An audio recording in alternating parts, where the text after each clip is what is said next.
ആദ്യം സോയോ ജോസഫിലേക്ക്. സോയോ ജോസഫ്, പാട്ടുംപാടി രമ്യ ഹരിദാസ് പോയി, പക്ഷേ ഇത്തവണ അത്ര വേഗം പാട്ടുംപാടി പോകാൻ കഴിയില്ല എന്നാണ് LDF പറയുന്നത്. നിർത്തിയിരിക്കുന്നത് കെ രാധാകൃഷ്ണനെ. കരുത്തനായ സ്ഥാനാർത്ഥിയോടൊപ്പം TN സരസുവും എത്തിച്ചേർന്നിട്ടുണ്ട്. എന്താണ് നിങ്ങളുടെ പ്രതീക്ഷ ഇക്കുറി? ഞങ്ങളെ സംബന്ധിച്ച് പൂർണ്ണമായ ആത്മവിശ്വാസത്തിലാണ് എന്നുള്ള കാര്യത്തിൽ യാതൊരു സംശയവുമില്ല.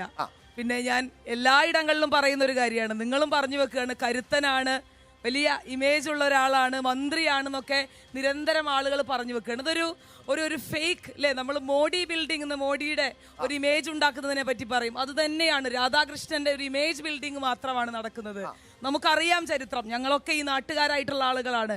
കൊടിസുനിയുമായി ബന്ധപ്പെട്ട് അല്ലെങ്കിൽ TP ചന്ദ്രശേഖരൻ വധം പോലെ ഈ കേരള സംസ്ഥാനത്ത് ഞെട്ടിച്ച അത്ര കൊടുക്രൂരമായിട്ടുള്ള ഒരു വധശിക്ഷ അല്ലെങ്കിൽ ഒരു വധത്തിന്റെ പ്രതികളായിരുന്ന ആളുകളെ കൊടിസുനി ഉൾപ്പെടെയുള്ള ആളുകൾക്ക് കാവലിരിക്കാൻ പോയിട്ടുള്ള ഒരാളാണ് രാധാകൃഷ്ണൻ എന്നുള്ളത് ഈ തൃശ്ശൂരുകാരല്ലെങ്കിൽ ഈ പ്രദേശക്കാർ മറന്നിട്ടില്ല.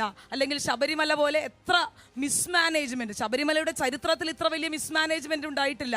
അപ്പൊ അത്രയും വലിയ മിസ്മാനേജ്മെന്റ് നടത്തിക്കൊണ്ട് മുന്നോട്ട് പോയിട്ടുള്ള ഒരാളാണ്. അപ്പൊ അത്തരത്തിൽ ഒരു ഇമേജ് ഉണ്ടാക്കാൻ സമയമെടുക്കുകയാണ്, ആ ഇമേജ് ബിൽഡ് ചെയ്തുകൊണ്ടിരിക്കുകയാണ്. പക്ഷേ അതൊക്കെ ആ കെട്ടിപ്പൊക്കിയ ഇമേജ് ഒക്കെ തകരാൻ പോവുകയാണ്. ഇത് കൃത്യമായും ത്രിവർണം തൂകാൻ പോകുന്ന മണ്ണാണ് എന്നുള്ള കാര്യത്തിൽ സംശയമില്ല. കാരണം ചരിത്രം തിരുത്തി കുറിക്കപ്പെട്ടു കഴിഞ്ഞു. അത് ആവർത്തിക്കപ്പെടും. ചർച്ച ചെയ്യപ്പെടുന്നത് ഇത്തരം വ്യക്തിപരമായിട്ടുള്ള രാഷ്ട്രീയ വിഷയങ്ങളാണോ, അതല്ല ദേശീയ രാഷ്ട്രീയമാണോ, മണ്ഡലത്തിലെ വികസനം? വ്യക്തിപരമായ വിഷയങ്ങൾ ഉന്നയിക്കപ്പെടുകയാണ്, അല്ലെങ്കിൽ വ്യക്തിപരമായിട്ടുള്ള ഒരു ഗ്ലോറിഫിക്കേഷൻ നടക്കുകയാണ്.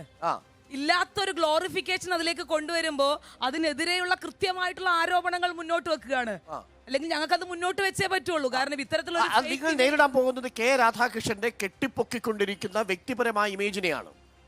അത്തരമൊരു ഇമേജ് ഉണ്ടാക്കുമ്പോൾ അതിനെ തകർക്കണം. ആന്റി ഇൻക്യുബൻസി വളരെ കൃത്യമായി ഗ്രൗണ്ടിൽ ഉണ്ട് എന്ന് ഞാൻ നിങ്ങളോട് പറഞ്ഞു വെക്കേണ്ടതില്ല. അത് അതിനേക്കാൾ വലുതാണ് പിണറായി വിജയനെതിരെയുള്ള ആന്റി ഇൻക്യുബൻസി എന്നുള്ള കാര്യത്തിൽ സംശയം വേണ്ട.